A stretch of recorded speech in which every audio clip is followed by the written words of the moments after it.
Jeremias, capítulo de número 23. Glória a Deus. Veja se há alguém ao seu lado sem a Bíblia e aproxime-se para que junto nós possamos ler a palavra de Deus. Jeremias 23.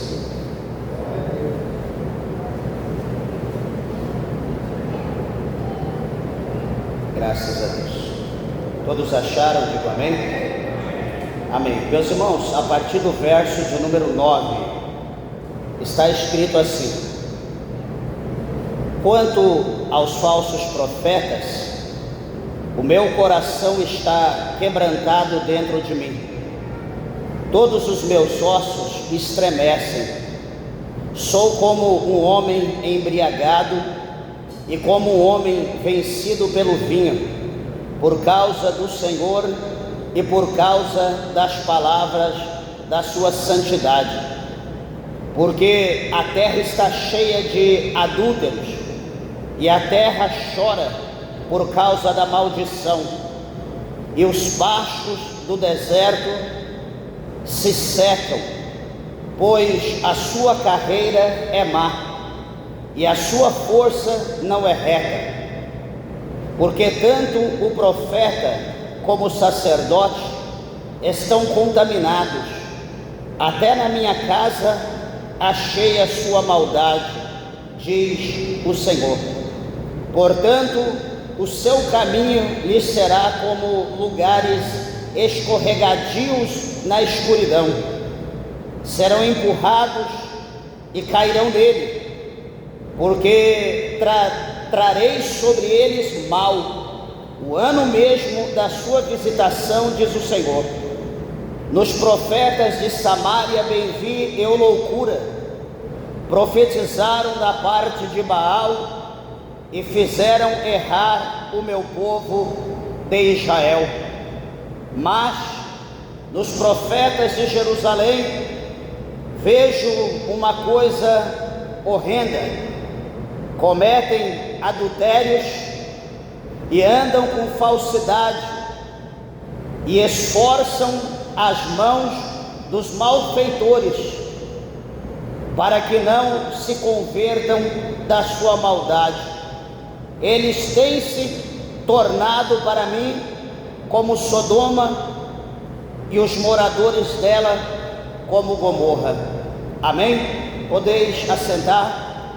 Desocupem vossas mãos e dê uma salva de palma bem alegre para Jesus. Graças a Deus.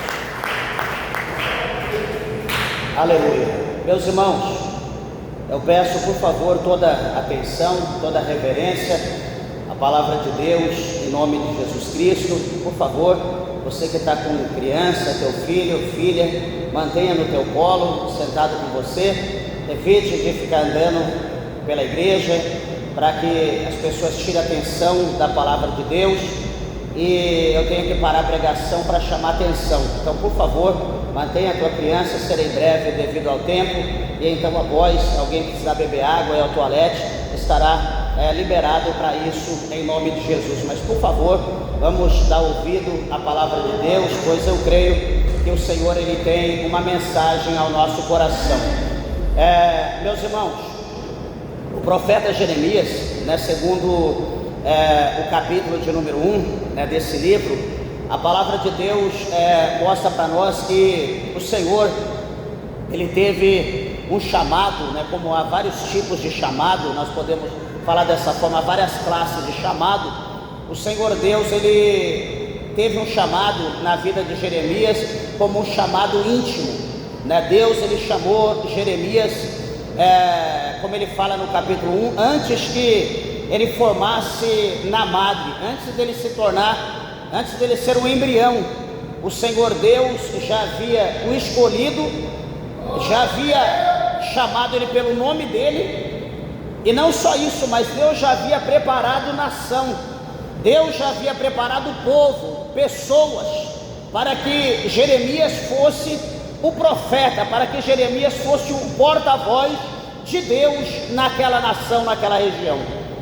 E então, quando o Senhor chama Jeremias, que Jeremias ele se torna um homem, né? Lembrando que quando o Senhor chama ele vai dizer que ele era uma criança. Na verdade não que ele era um ninho, uma criança, um bebê, mas Jeremias ele era um homem abaixo de 33 anos de idade. E para a cultura na época dos judeus, um homem ele só assumia a responsabilidade acima de 33 anos, ele só tornaria de maior responsável com 33. Hoje o homem assume a sua responsabilidade, né, a partir dos 18, mas naquela época era 33 anos. Então ele vai dizer para Deus que ele era ainda uma criança, que ele não chegou na idade ainda de um homem. Mas o Senhor olha para Jeremias e diz que não era para Jeremias falar daquela maneira, não era para ele agir daquela forma, porque o Senhor diz: Jeremias, fica tranquilo, porque tudo que eu disser, tudo que eu mandar você falar, você vai falar. Ou seja, não se preocupe com a carne, não se preocupe com o teu coração, não se preocupe com as pessoas, porque a minha palavra, o meu espírito estará na tua vida, e a minha palavra estará nos teus lábios, você falará o que eu mandar. Então, meus irmãos, essa foi a palavra de Deus para o profeta Jeremias. E quando eu disser a Jeremias, quando eu falar para você dizer que vai edificar, será edificado. Quando eu disser para você que vai cair, vai se tornar ruína. Quando eu mandar você ir, você vai. Quando eu disser para você vir, você vem. Então o Senhor estava querendo mostrar para o jovem Jeremias que a obra de Deus era feita não segundo a vontade, o pensamento, a intenção do coração do chamado, do escolhido por Deus, ou no caso, o profeta. Veja a nossa vida.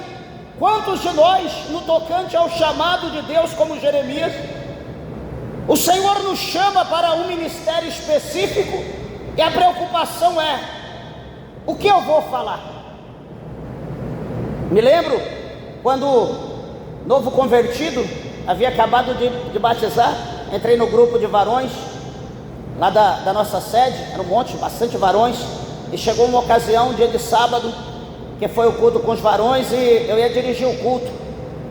Meu coração disparou, e eu, meu Deus, e agora, o que eu vou falar? Aquele desespero, aquela coisa. Fui até a casa da minha mãe antes de ir para o culto. Mãe, pelo amor de Deus, me ajuda, o que eu vou falar? Hoje é culto com os varões, eu nem ia pregar, ia dirigir o culto. E aquela preocupação, ela disse: prega lá, fala lá no salmo tal. Falou o salmo lá da família, 128. Tá bom, como que se fosse resolver alguma coisa. Eu fui para a igreja, fui fazer lá o trabalho, e abri lá o versículo da palavra de Deus, já havia lido alguma coisa, e deixei Deus trabalhar ali. É só, né, uma palavra inicial, não é nada para pregar. Mas por mais simples que seja, numa oportunidade que a pessoa tem, o coração acelera. Tem gente que, quando é para ter oportunidade, vai para o banheiro, né, dá dor de barriga, se tranca lá dentro. Outros dá uma crise de sede, como se pegar o microfone, ter uma oportunidade, era uma sentença de morte. Então o Senhor está dizendo para Jeremias que é para Jeremias ficar em paz, que Deus ia conduzir ele, Deus ia direcionar os passos dele, ele teria que ficar tranquilo na dispensação de Deus. Se Deus mandasse, ele falaria; se Deus não mandasse, ele não falaria. Nós observamos isso como que o poder de Deus na vida do profeta é muito grande. Por exemplo, nós vemos o profeta Ezequiel, né, que profetizou dentro do exílio, né, quando o povo estava dentro da Babilônia. Chegou uma ocasião, veja bem, chegou um tempo, né, já coincidindo aqui com o texto que nós lemos, dos versículos, que por causa da rebeldia, do distanciamento do povo com Deus, o povo vivia no mundo aprontando, servindo os deuses da Babilônia, e daqui a pouco vinha consultar Deus para ver se Deus tinha bênção, se Deus tinha vitória, se Deus tinha milagre, como nesse cenário aqui que nós vamos ver. O profeta Ezequiel estava sentado às margens do rio Quebar, e a Bíblia diz que o povo vinha, sacerdote, vinha todo mundo, a multidão, para consultar o profeta.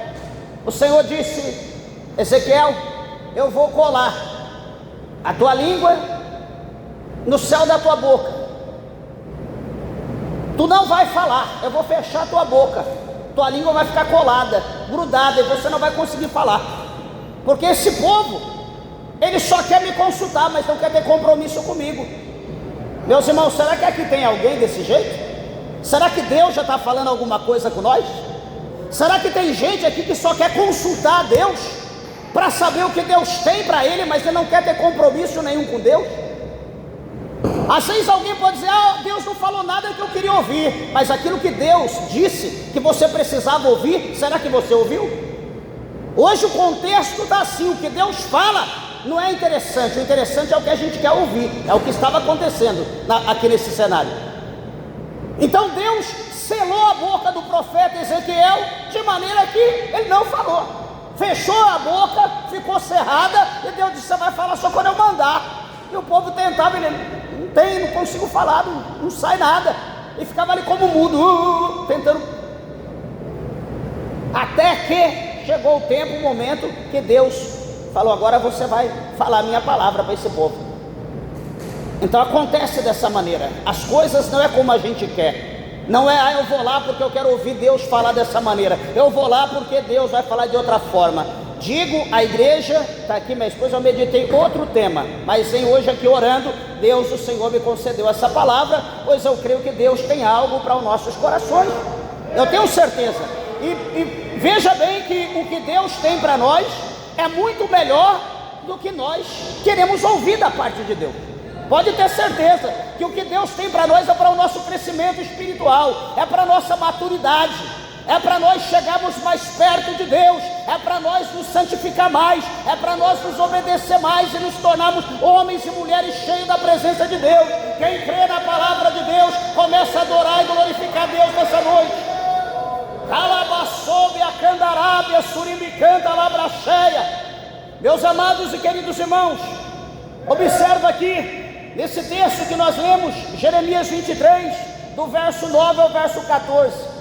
Aqui está um texto muito profundo, aonde Deus, o Senhor, Ele vai falar, por intermédio do profeta Jeremias, contra uma classe de pessoas conhecida como falsos profetas. E presta bem atenção no que eu vou dizer, que isso não é novidade. Suponho eu, acredito pelo o que a gente ouve, né? Graças a Deus eu não corro atrás. Se Deus quiser, Ele vai mandar vir na minha casa, ou vai mandar vir aqui na igreja e falar comigo, mas eu não corro atrás de profeta, nem eu nem minha esposa, nunca.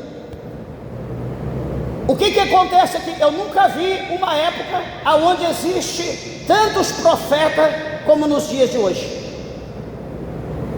Eu pergunto, será que entre todos os profetas, será que existe um que profetiza da parte de Deus? Alguém pode dizer, pastor, mas espera aí, você está tirando crédito de fulano? Não, eu estou perguntando, perguntar não ofende. Por quê? Porque tem um cenário aqui na palavra de Deus,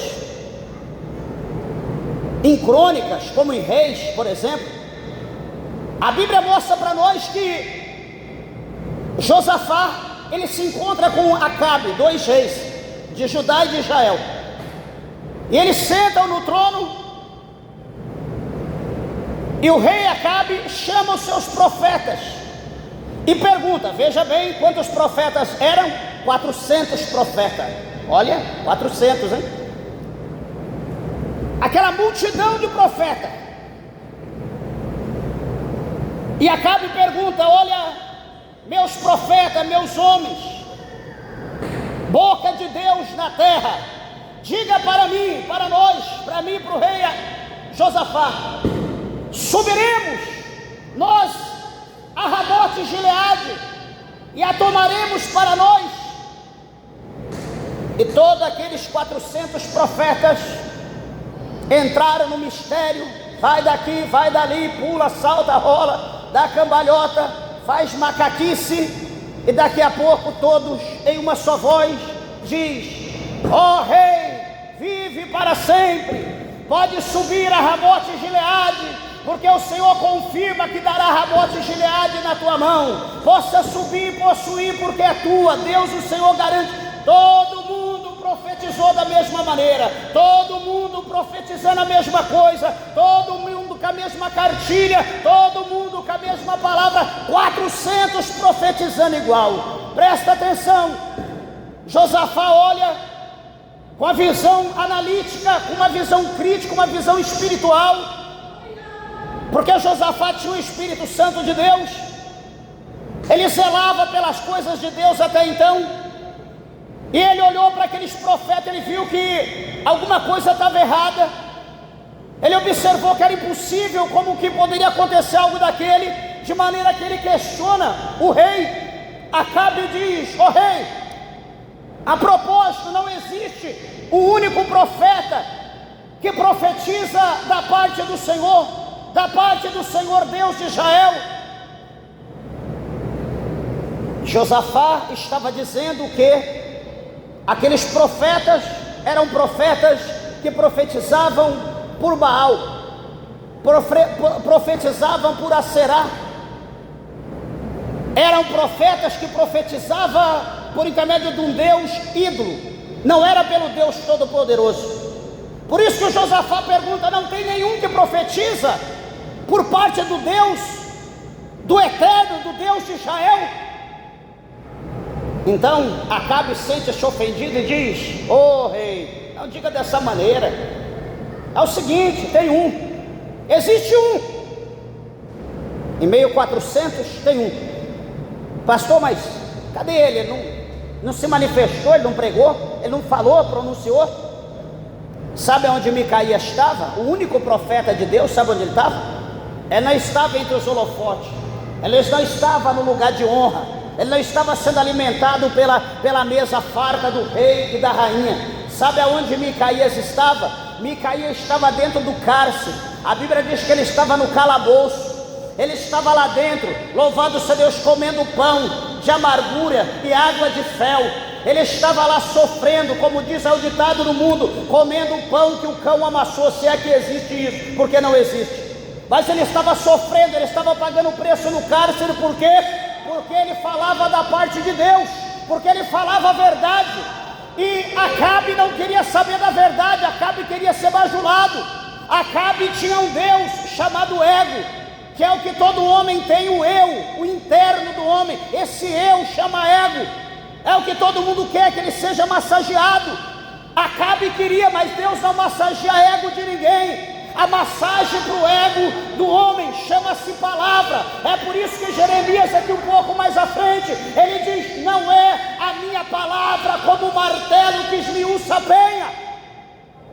Labasobe a candarábia, essa a massagem que Deus faz na minha vida, na tua vida, na vida dos ouvintes da palavra de Deus. A palavra de Deus é dura. Não, não é dura não. Quem é duro é o teu coração, e a palavra de Deus está massageando o teu coração. A palavra de Deus está quebrando o teu coração. Sabe por quê? Porque Deus quer colocar em ti um coração, como Ele colocou Labassurianda Labai em todos aqueles que são dele, como o coração dele mesmo, um coração de carne, um coração que ama, um coração que pensa, um coração que compadece, um coração que se humilha, coisa que muitos de nós já não temos mais. Muitos de nós já não temos. E então Acabe deu ordem que fosse um soldado buscar Micaías lá no cárcere. E Micaías está lá preso. Imagina a situação. O soldado chega, tira ele lá de dentro, certamente acorrentado, algemado. Não sei porque o medo, né? A gente vê que quando é pessoas de Deus é tratada da pior forma possível, com todo tipo de aparato que você imagina, como se aquela pessoa fosse um monstro, um destruidor da humanidade. E Micaías estava sendo tratado dessa maneira, de maneira que alguém olhou para ele e disse: Micaías, o rei está com visita, o rei Josafá está lá do lado do rei, e todo mundo está profetizando coisa boa, em uma só voz, todo mundo está profetizando coisa boa acerca do rei. E eu digo para ti que bom para você seja que você profetize na mesma linhagem, que você profetize coisa boa para o rei, porque se você não profetizar, você vai ver o que vai acontecer contigo depois. Ou seja, Micaías recebe uma exortação verbal, e depois da verbal ia ser, o chicote ia estalar no lombo dele, se ele falasse alguma coisa ao contrário. Pois bem, lá pelas tantas, em meio a toda aquela profetaiada toda, aquela profetada, Micaías, ele está ali observando, e então é perguntado a ele acerca de alguma coisa de Deus, se Deus não tinha alguma coisa para falar. De uma forma irônica, ele olha para Acabe junto com Josafá e diz: não, eu observei o que todo mundo está dizendo e eu concordo com eles, pode subir, sobe, vai lá, porque Deus dará Ramote e Gileade na tua mão, pode subir. Mas ele falou de uma forma irônica, de maneira que o rei viu, aí ó, tá vendo o que ele está falando de mim? Ele não gosta de mim. Eu peço em nome de Deus que tu fales a verdade. Então agora você quer ouvir a verdade, você quer ouvir, quer dizer, o teu povo não está falando a verdade, os 400 não, mas você quer ouvir a verdade da minha boca. Senta aí, deixa eu falar. Olha, eu estava lá ainda no cárcere, eu estava lá preso, quando o Senhor Deus me mostrou as ovelhas, muitas ovelhas dispersas pelo campo. Eram ovelhas como se não tivesse pastor, como que tivesse perdida sem direção. Quer dizer, para um bom entendedor, Josafá provavelmente entende que as ovelhas são o povo de Israel, e que as ovelhas dispersas é a ovelha sem rei. Ou seja, Acabe subiria a Ramote e Gileade, mas ele ia perder a sua vida, ele ia morrer, ele ia perder o trono. Então Josafá já entendeu, ele diz: digo mais ainda, o Senhor manda dizer. Certamente Acabe estava ali igual eu aqui, tremendo. E ele diz: o Senhor mostrou os céus abertos, eu vi os céus abertos, eu vi o Senhor assentado no seu trono. Micaías falando, eu vi o Senhor assentado no teu trono. Ele diz: havia miríades de anjos à esquerda, à direita, havia multidão de anjos. E a pergunta era: quem vai se opor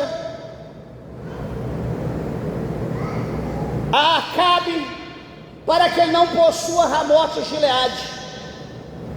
Essa era a pergunta. Quem vai se opor? E se alguém fosse se opor, qual seria a estratégia para derrubar Acabe?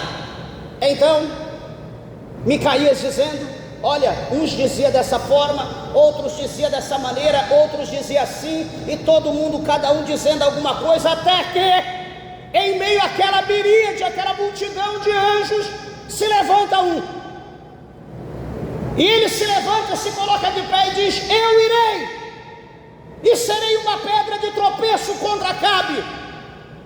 Aí o Senhor pergunta: tudo bem, você vai, mas de que maneira você vai agir? Como que você será pedra de tropeço? Ele diz: eu serei um espírito de mentira na boca de todos os seus profetas.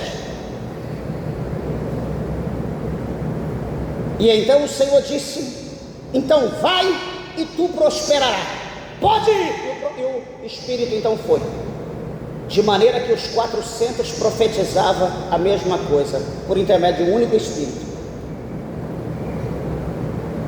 Agora, por que isso aconteceu?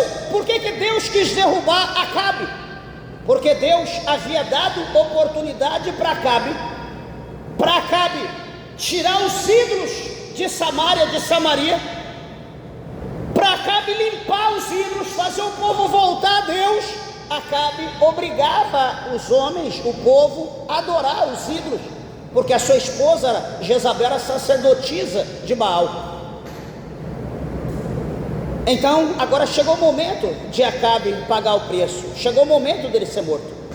E Josafá, ele se une com Acabe para subir a Ramote e Gileade. O que vai acontecer, meus irmãos? Quando chega em Ramote e Gileade, a Bíblia diz que o inimigo se levanta contra Josafá, quase que Josafá morre.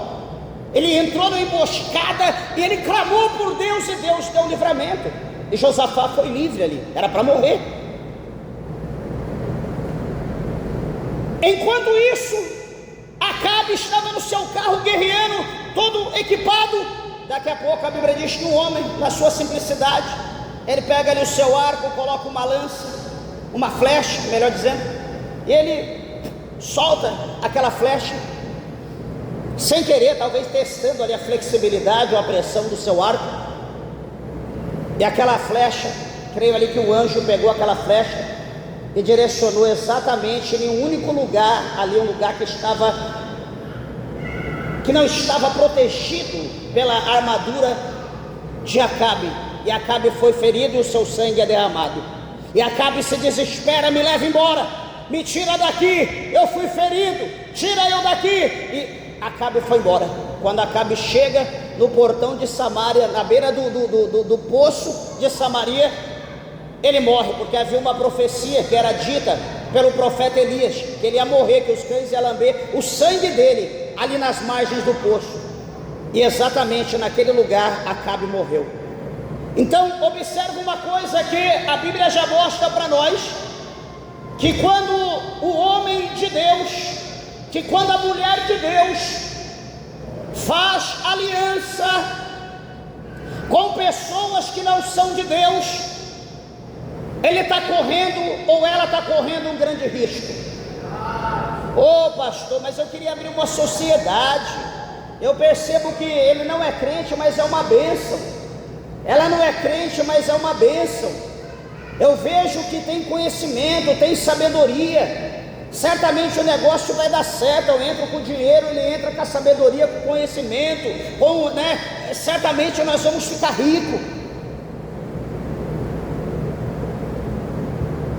Será que Deus, ele não é o suficiente para a tua vida? Será que Deus, ele não pode ser o seu sócio? Será que Deus não pode ser aquele que vai investir em você, que vai abrir a porta, que vai te capacitar? Será que você vai precisar se unir ao ímpio? Um adorador de ídolo, um espírita, um macumbeiro, ou sei lá quem? Será que você vai precisar se chegar a essa pessoa para poder ser abençoado? Será que Deus não pode te abençoar? Será que você não tem fé para pedir a Deus? Tem que se unir ao ímpio? Pastor, que problema tem? Nenhum. Não tem problema nenhum. Você só está correndo o risco de ser roubado, de ser falido, de ser morto e perder tudo que você tem. Só isso, não tem problema nenhum. Pastor, mas eu não acredito nisso. Então leia 2 Coríntios capítulo 6, lá no verso de número 11, 12, 13, 14, aonde o Senhor pergunta: qual é a comunhão que há entre o ímpio e o justo? Qual a comunhão que existe entre óleo e água? Qual a comunhão que tem entre o templo de Deus e os ídolos, entre outros?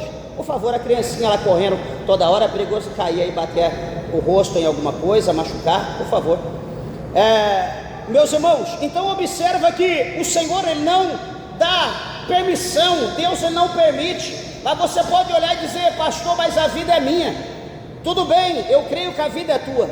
Só que lá em Coríntios, 1 Coríntios no capítulo 6, quando nós vamos ler no verso 18, verso 19, se eu não me falha a memória, a Bíblia fala que nós somos comprados por bom preço. Nós não fomos comprados por qualquer coisa desse mundo, nós somos comprados por sangue. E nós não pertencemos a nós mais, mas nós pertencemos a Cristo. Então, se nós pertencemos a Cristo, a nossa vontade, ela não existe mais, permanece em nós a vontade de Deus, se é que nós somos de Deus. Porque tem gente que diz: não, eu faço o que eu quero e não estou nem aí. Nós esquecemos que nós temos um dono, nós esquecemos que nós somos comprados, nós esquecemos que nós somos servos, nós esquecemos que nós temos que ficar na dispensação do nosso Senhor.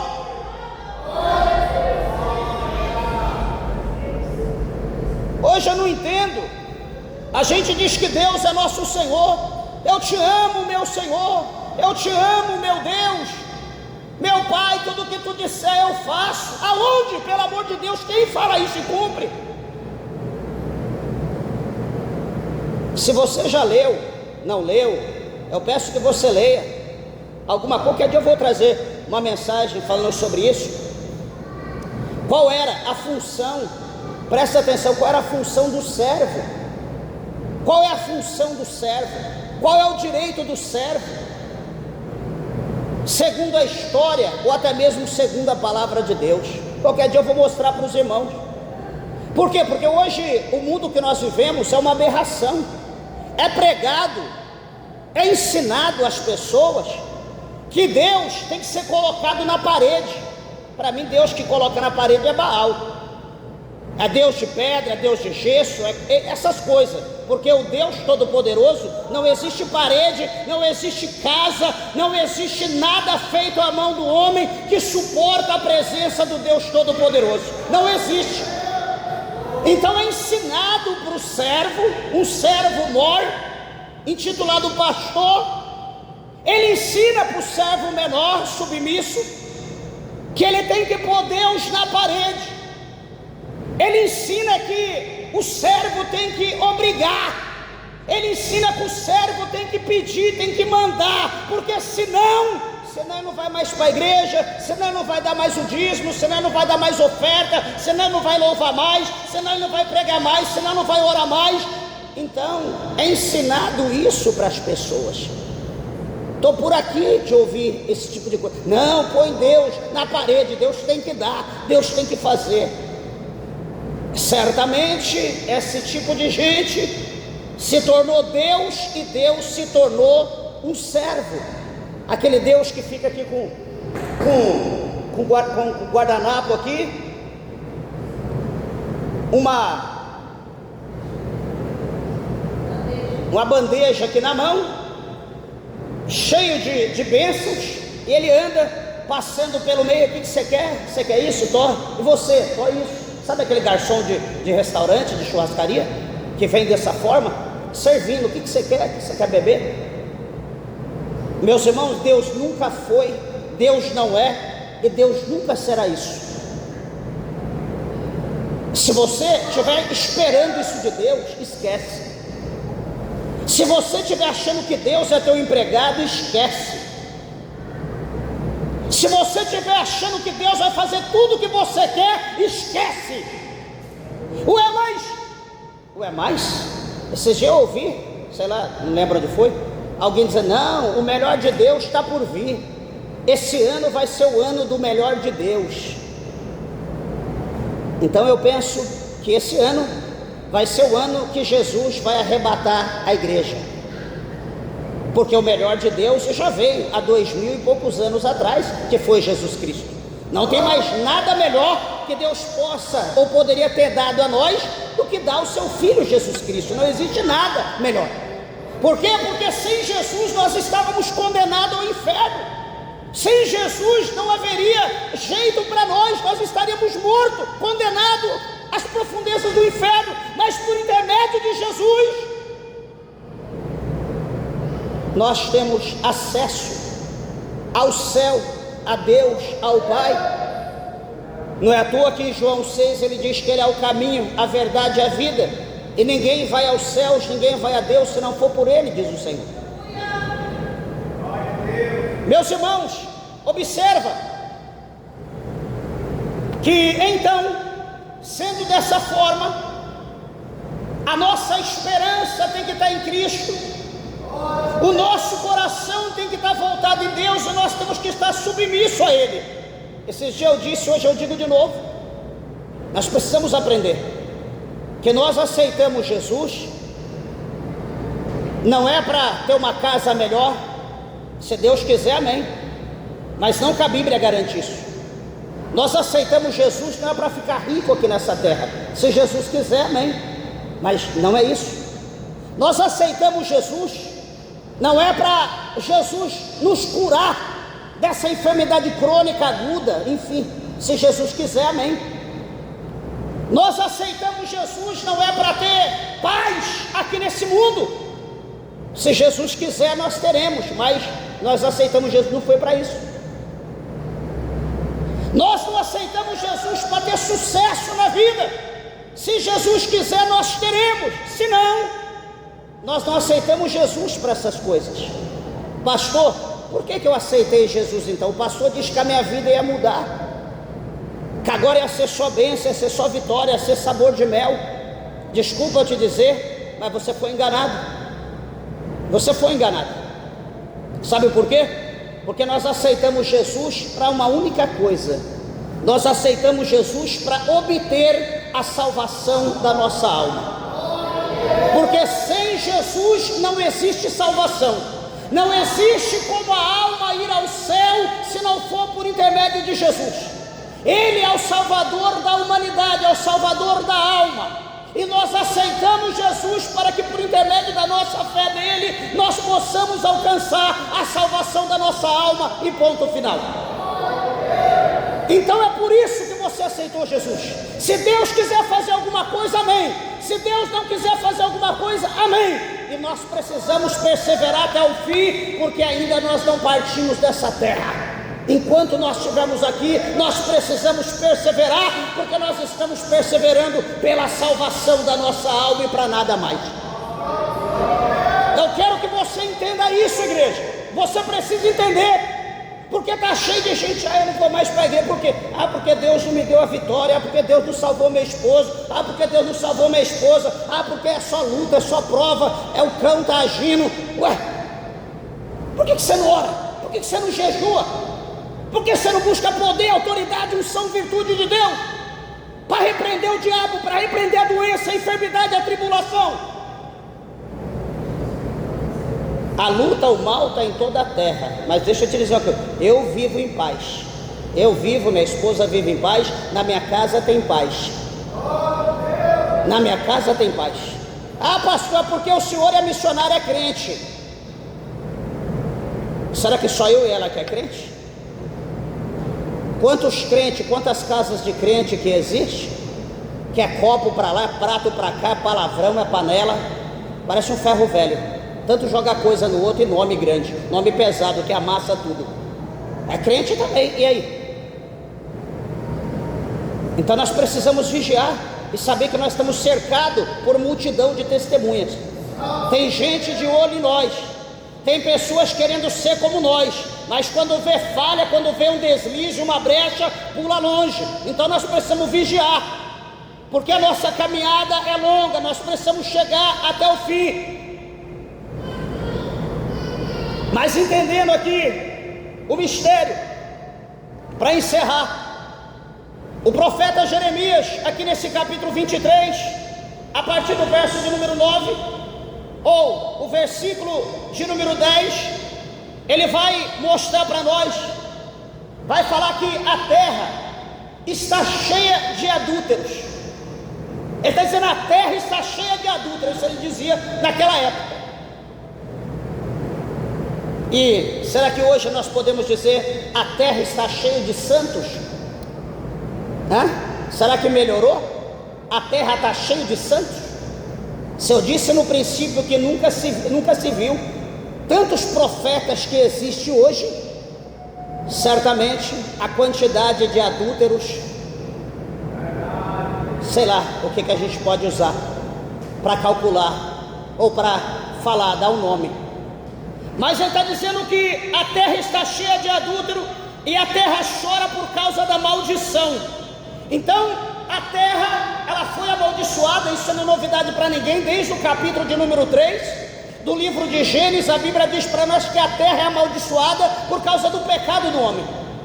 Só que, meus irmãos, o pecado, ele ramificou. O pecado se estendeu de uma forma tão grande que hoje as igrejas foram invadidas pelo pecado, como era nos dias de Jeremias.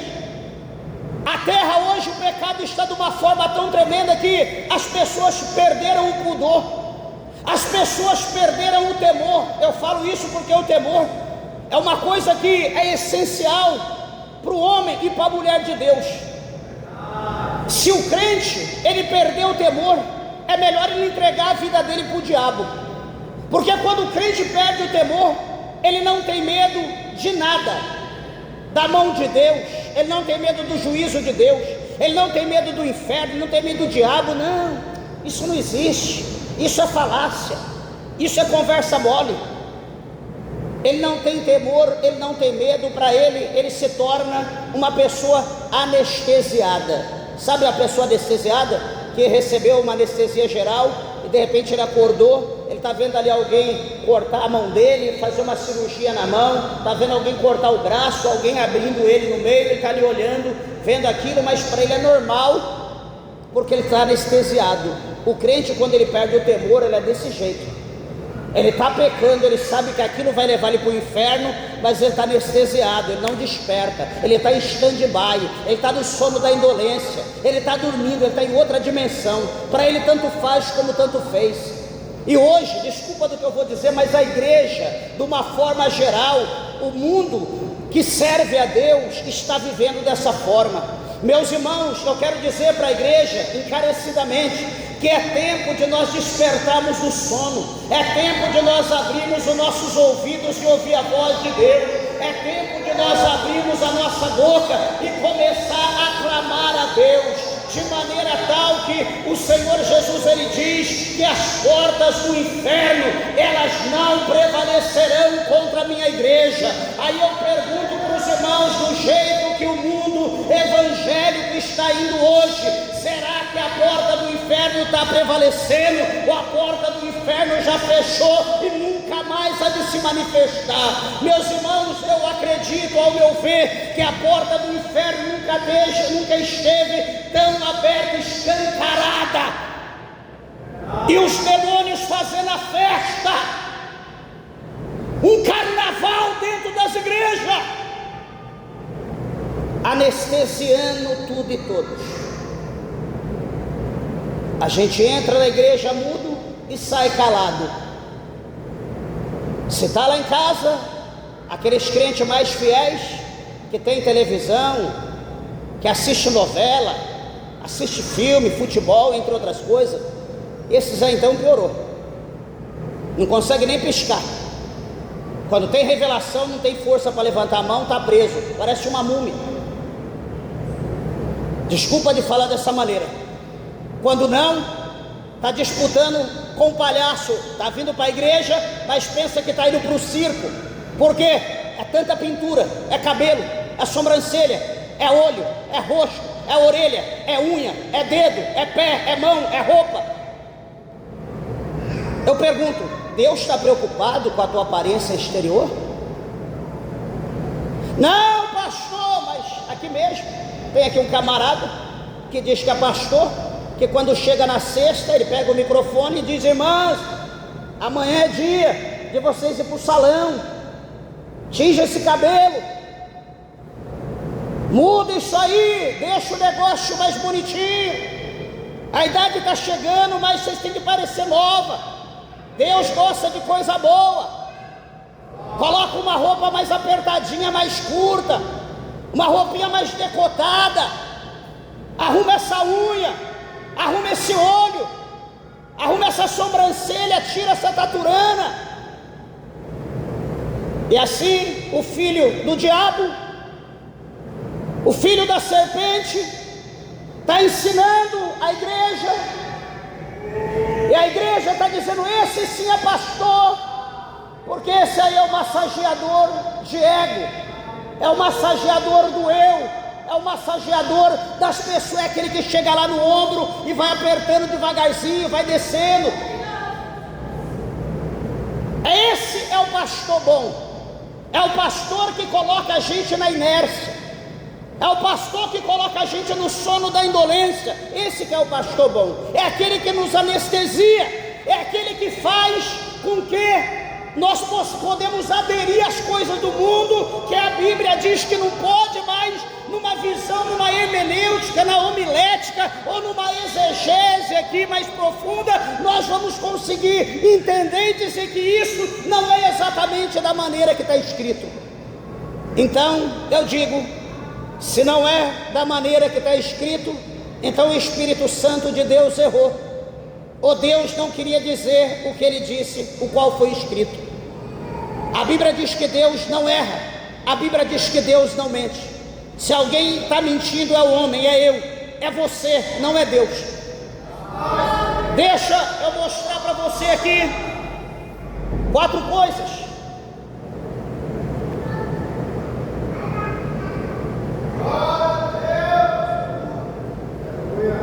Quero mostrar 4 características que nós precisamos observar, que nos traz a compreensão que um homem é um homem de Deus ou não, que um líder, ele é um homem de Deus ou não. Não estou dizendo que eu sou o melhor, longe de mim, eu estou aqui na direção de Deus, não estou aqui para fazer a minha vontade, a vontade de Deus, apenas um instrumento, como Jeremias foi na mão de Deus, apenas isso, nada mais. Se fosse por mim, nunca eu estaria pregando a palavra dessa maneira, estaria fazendo campanha de porta aberta, campanha de prosperidade, de bênção, de vitória, novo casamento, e aí vai embora, igual está sendo feito aí hoje. Mas meu negócio é com Deus, não é com a pessoa. Desculpa falar dessa forma. 4 características para nós observar se o que o homem está pregando, está falando, é de Deus ou não. A primeira: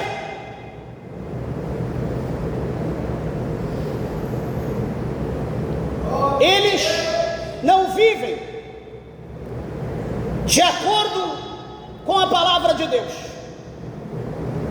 Então, peraí, eu estou ensinando aqui a congregação que eu dirijo, a forma que eu estou pregando, a forma que eu estou ensinando, é de acordo com a palavra ou não?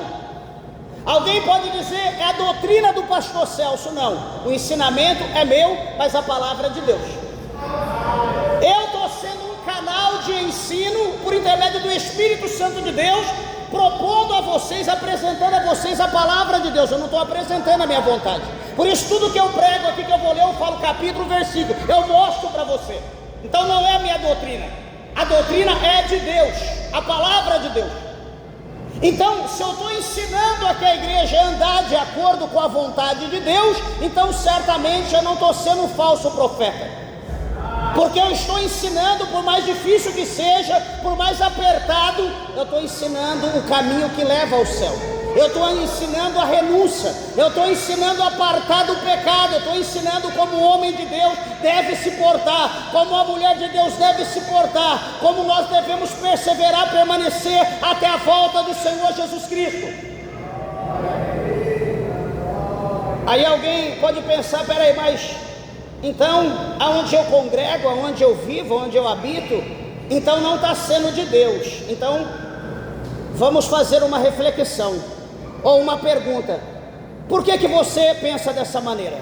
Não, pastor, porque lá na igreja que eu congrego, os irmãos podem andar de bermuda, pode ficar de sunga, pode ir para a praia, pode ir para o lago, para a piscina, todo mundo lá igual Adão, igual Tarzan, sem problema.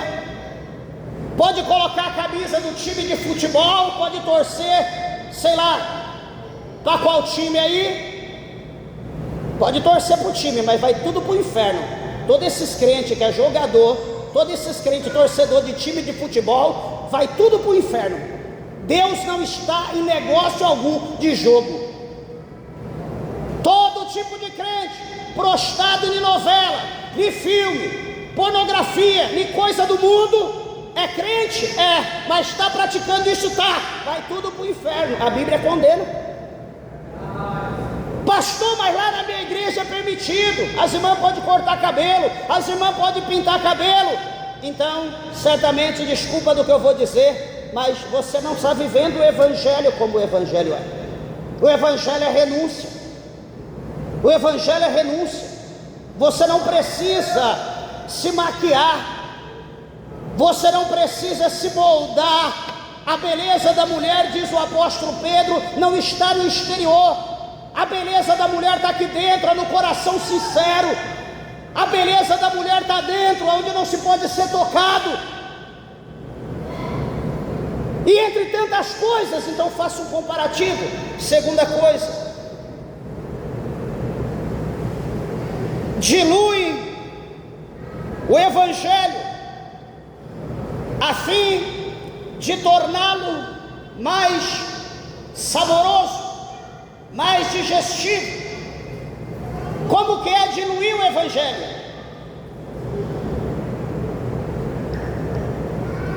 Espera aí, eu sou salgado, O crente é salgado, o crente é quadrado. Então, diluir o evangelho é quadrado, então dá uma debastadinha, deixa redondinho para o negócio rolar. É salgado, então dá uma temperadinha, põe um pouquinho mais de água, acrescenta um pouquinho de mel, deixa o negócio meio agridoce. Assim se faz para poder diluir o evangelho. Não, é dessa forma, não, mas Deus não precisa tudo isso não precisa tanta santidade para servir a Deus, não. Deus não está preocupado com isso, meus irmãos. Se Deus não tivesse preocupado com isso, Deus abençoe. Se Deus não tivesse preocupado com isso, quando lá no livro de Gênesis, quando o Senhor ele olha para Abrão está com 99 anos. Se Deus não tivesse preocupado com isso, Deus não ia dizer: Abrão, ande na minha presença e seja perfeito. Abraão com 99 anos. Deus, o Senhor está puxando a orelha de Abrão. Deus está dando a dura nele: ande na minha presença e ser perfeito. E hoje a gente aceita Jesus, nós estamos andando na presença de Deus e quer andar de qualquer maneira. A verdade está sendo diluída. Nós estamos mesclando as coisas. Igreja de Deus, a palavra de Deus ela é como ela é. A palavra de Deus não pode ser maquiavelada. Pastor, mas fica difícil. Eu sei que fica difícil. A Bíblia diz que o reino dos céus ele será tomado à força.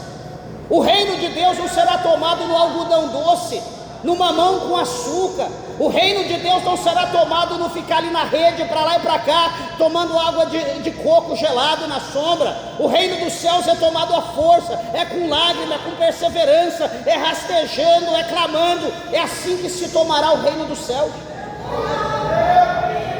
Terceira coisa que nós podemos ver, um falso profeta, eles encorajam os seus ouvintes, frequentemente de forma sutil, a desobedecerem a Deus.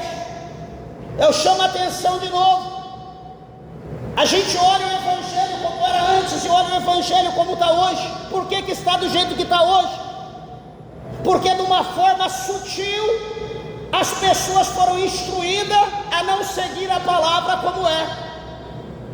Não, pastor, porque se eu pegar firme, se eu chamar atenção, a pessoa não vai vir mais para a igreja. Se eu chamar firme, se eu chamar atenção, se eu pegar no pé, se eu dar disciplina, a pessoa não vai vir mais. A pessoa não vai dar mais o dízimo, eu vou perder dizimista. Então quer dizer, o pensamento é melhor ter dízimo na igreja, ter mais gente dentro da igreja, formando mais gente para ir para o inferno, do que formando mais gente que é para ir para o céu. Deus, ele não está preocupado. Quando nós lemos a Bíblia, Deus não está preocupado com quantidade, igreja. Deus está preocupado com qualidade de crente, com homens, com mulheres tementes a Deus, pessoas que têm compromisso, que quer fazer a diferença.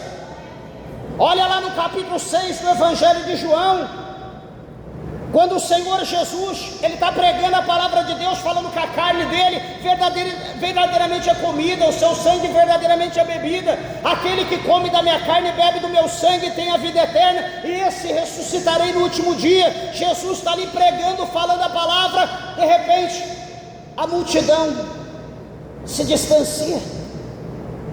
De repente os 70 se distanciam. Fica só Jesus e os 12.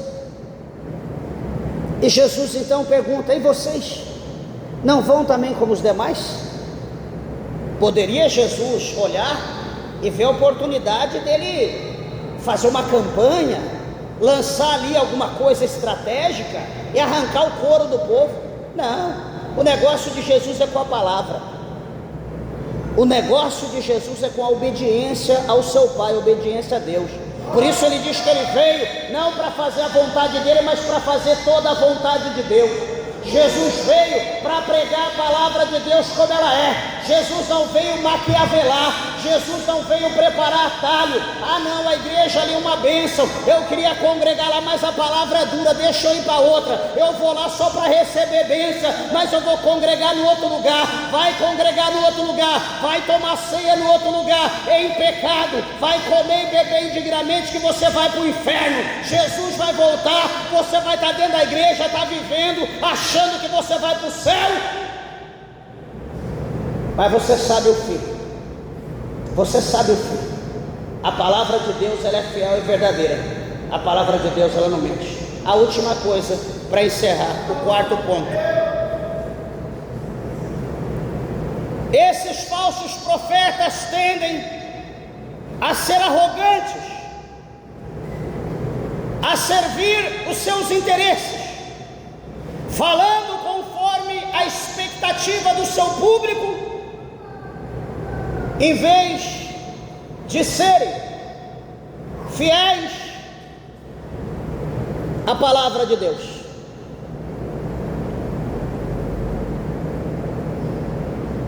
Para os irmãos que vai para muito lugar por aí, qual é o tempo da ministração da palavra de Deus? Faça a reflexão, anote. Quanto tempo de pregação? O que está sendo prioridade dentro da igreja? Louvor é a prioridade. Apresentar a classe política, os empresários, as pessoas de relevância. O louvor que massageia o ego das pessoas, o eu, o antropo, o homem. 50 minutos, 1 hora de louvor. Palavra, 10, 15 minutos, está de bom tamanho, está ótimo. O pregador está até suando. 15 minutos. E o que está sendo pregado?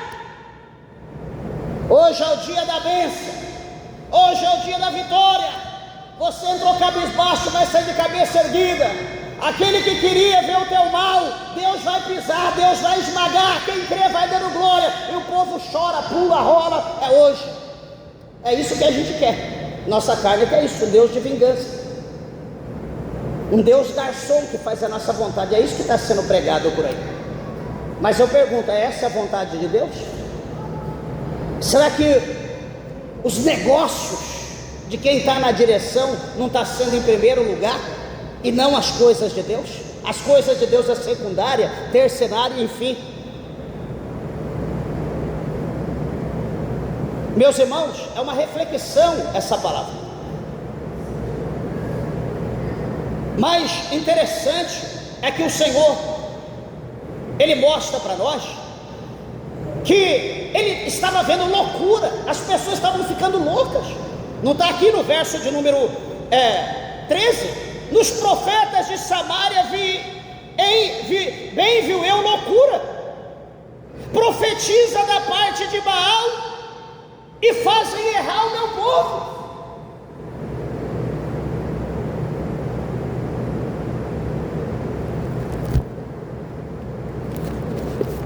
Meus irmãos, se profetizasse da parte de Baal e se ensinasse o bem, mas se ele vai profetizar da parte de Baal, ele tem que falar da essência, ele tem que falar do que Baal pode fazer, qual o poder de Baal, o que Baal pode fazer para aqueles que servem ele. Então veja que Baal é o oposto a Deus. Baal não tem nada a ver com Deus. E quando nós estamos na carne, quando nós estamos na igreja, na carnalidade, aquilo que nós ouvimos, que vai ao nosso encontro, que vai ao encontro da nossa carne pecaminosa, daquilo que nós estamos praticando, então nós dizemos: esse pastor é de Deus, esse pregador é de Deus, esse profeta é de Deus, porque tudo que ele falou veio ao encontro do que eu estou vivendo. Então a minha vida, a forma que eu estou vivendo é de acordo com o que Deus quer. Então eu estou no caminho certo. Então aquele pastor quadrado, doido lá está errado, porque eu estou desse jeito e Deus diz que está comigo.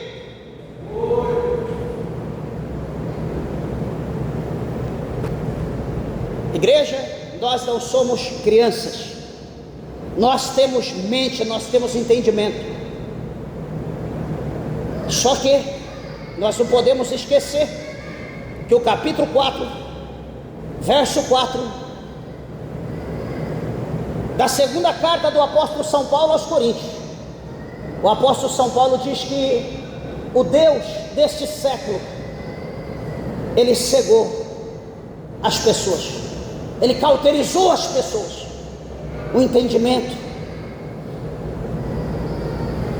para que as pessoas não venham compreender, e para que as pessoas não venham ver a glória, o brilho da glória de Deus. Muitos estão cegos, mas o meu, o teu, o nosso dever é despertar, é orar, é fazer como Saulo, que estava cego, mas ele foi até a casa do profeta, lá na rua direita. O profeta colocou a mão sobre a cabeça dele, orou por ele, as escamas caíram dos seus olhos e ele enxergou. É a minha função, é a tua função, é a função da igreja fazer isso, e vamos fazer isso com amor, vamos fazer isso com alegria, porque o nosso galardão está com Jesus. Ele dará a cada um segundo a sua obra nessa terra. Amém? Que o Senhor Jesus abençoe a tua vida, que Deus te abençoe. As horas se foram, as palmas bem alegres, exalta o nosso Deus, o Senhor Jesus Todo-Poderoso.